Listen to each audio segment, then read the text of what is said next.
Hey everybody, thanks for tuning into Your Time Blueprint. Today we're going to discuss putting your lazy money to work. Or do I have too much lazy money? We have a lot of people coming in trying to figure out how much money do I need in cash? How much do I need invested? Ultimately, you really should look into having a plan to determine how much money you need in cash. We call that lazy money. Underperforming cash is very dangerous in your portfolio, so putting that money to work is crucially important. You do not want to have too much lazy money.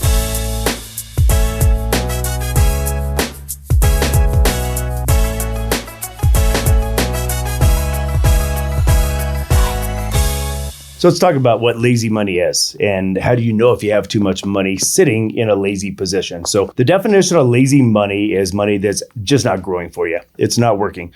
So lazy money needs to hedge against inflation, needs to keep up with the rising cost of goods and services in our country. And if your money's sitting in cash, that's probably lazy money. So we need to make sure that you're putting that money to work for you and that it's not being lazy. A lot of people ask me, how much money should I have sitting in cash? And that typically is, 6 to 12 months living expenses or for emergency funds.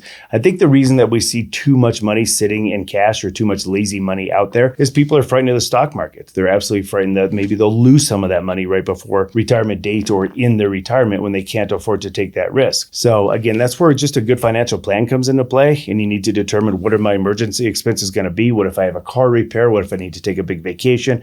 What if I have some deferred maintenance on the house I need to take care of? Or what if I get laid off from my job? Looking at those expenses, looking at your income and determining what you need for 6 to 12 months if you get laid off and put that money into cash. Outside of that, everything else should be invested, and that'll help you control that lazy money. And some people wonder why, it's not a good idea to have too much lazy money or to have too much money in cash. So, the danger of having too much lazy money in your portfolio is, once again, it's just not keeping up with inflation. It's not keeping up with the cost of goods and services. And if you look at an average rate of return being a little bit over 7%, that means that your money would double every 10 years.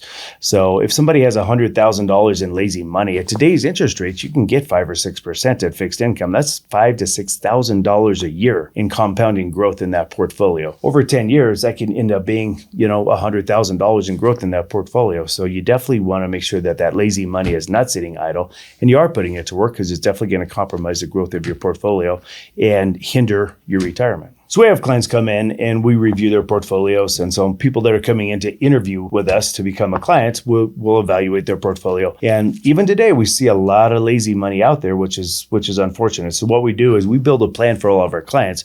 We look at their entire portfolio situation, how much of it is invested, what their Social Security benefit is, what their income need is at retirement, and how much money they have in cash. And by having an overall plan built using the TIME Blueprint, standing for taxes, income, money, and estate, we can determine how much money you should have in cash and how much of that money should be invested. We appreciate you tuning in. Thanks for watching today. Don't forget to like and subscribe. If you have any questions, feel free to check us out at oliverassetmanagement.com or give us a call at 303-485-7509. Have an awesome day.